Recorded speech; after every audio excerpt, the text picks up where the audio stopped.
Welcome to day 6 of turning a pile of MDF into merry and bright. Hi everyone, thank you for joining me for day 6 of the Claushaus Dollhouse project. If you're not familiar with Claushaus, make sure you go back and watch some of my previous videos to get a little bit more context on what it is that we're actually working on. But for now, we have got the Retreat Doll's House by the Doll's House Emporium, and we are turning this into Mrs Claus's kitchen with Santa's den on the first floor. Today we are working on the pantry, which is located in the far right hand corner of Mrs Claus's kitchen. I have already clad the walls, floor and ceiling in the 1.5 by 5mm strip wood that we used on the front of the doll's house, and currently I'm building the shelves. For the legs, I've used 3 by 6mm walnut strips, and for the top of the bench, I have used 2.5mm basswood, which I've cut into a 3 by 12cm strip to fit the room. I've then also used this piece of dado that I had lying around. You can't really see the full finished effect on camera, but in person it does look really good, and it just finishes off that raw edge really nicely.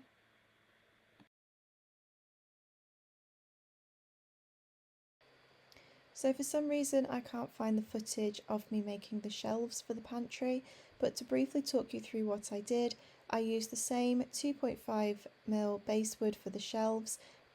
I just cut them 1/2 centimetre narrower, and for the brackets holding the shelves up, I used the same 3 by 6mm strip wood that I used for the legs, cut to size, and I cut the ends at an angle just for a little bit more visual interest.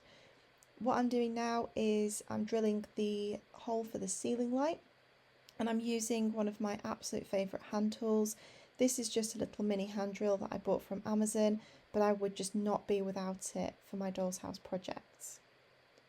I'm fitting the ceiling light, positioning it in situ before I secure it, just to make sure I am happy with the positioning.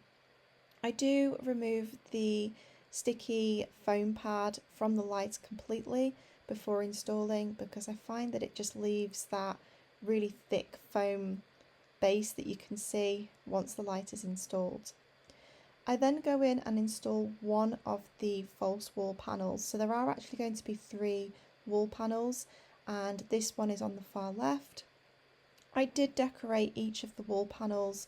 I used coffee stirrers just to basically finish the inside of the walls off. You're not really going to see much, if any, of the inside walls.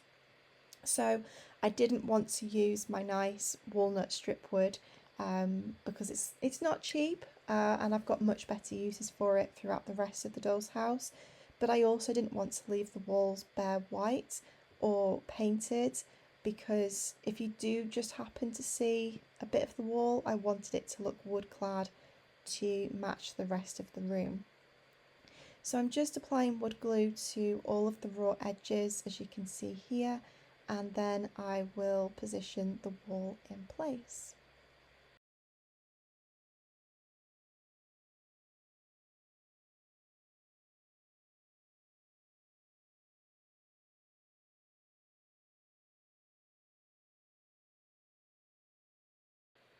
I wanted to finish the room off with some beams, so I've used 6 by 9mm walnut strip wood for this. I was going to install 4 beams, but they just felt a bit too much, so I've used 2 just to finish off the raw edges. And you can see why I didn't finish recording the beam footage there. Then I moved on to the door. Now, I'll be completely honest with you guys, I completely winged this. So please don't take this as any kind of tutorial or how to, because it's absolutely everything but I will talk you through my process. So the external walls of the pantry are made from 5mm foam board, and I cut the space out for the door and then used the 1.5 by 5mm walnut strip wood just to cover the raw edges of the foam board and to give the idea of a door frame. Now the door spacing is quite tall because it is my intention to add a window in over the door just to help maximise the visibility into the pantry once those walls are in situ. So I'm now working on the door itself. You'll notice that I have cut out two identical pieces, but I did actually only end up using one in the end.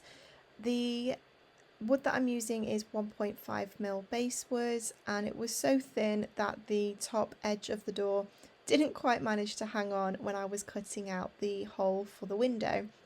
But I did save those pieces and they will make a reappearance later on. Now I'm just covering each of the door pieces with raw umber, I think it was, just a brown acrylic paint. I am planning to wood clad the door, but I just don't want you to be able to see any of the raw basswood colour underneath the cladding.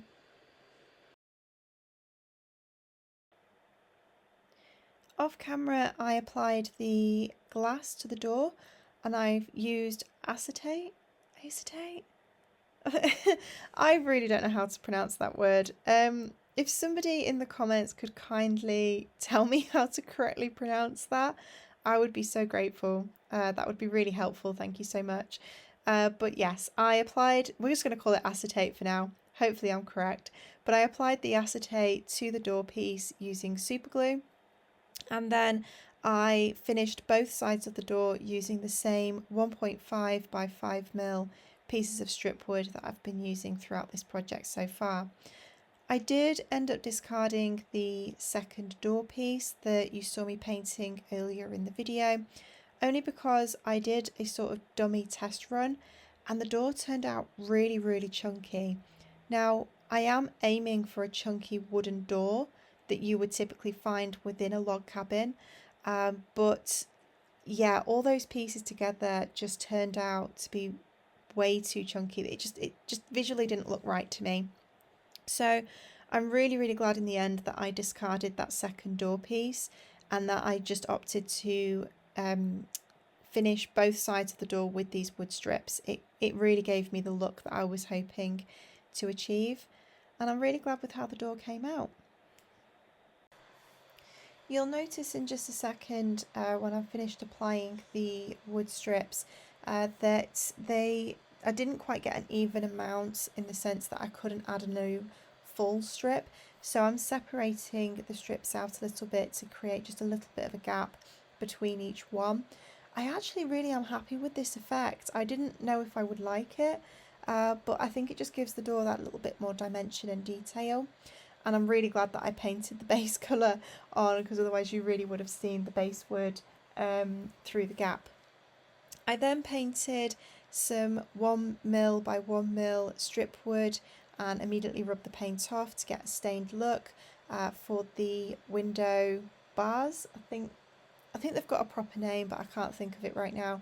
But it's just the bar detail that you can see in glass doors and windows, and that's basically what I'm applying here. I just eyeballed it. I did measure 2cm gaps for the horizontal strips, but for the vertical one I just eyeballed it and hoped for the best.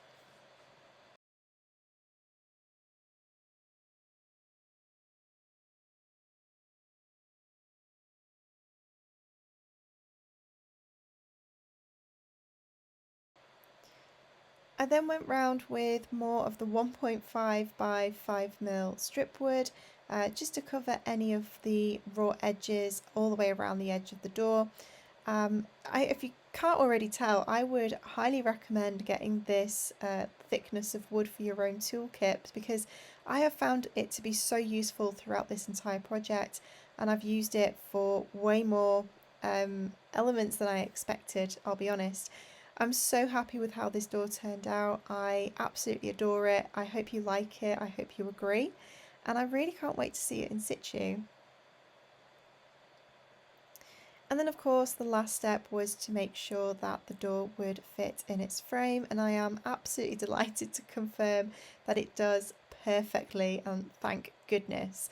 Of course there's the gap at the top there for the window that I will build at a later date.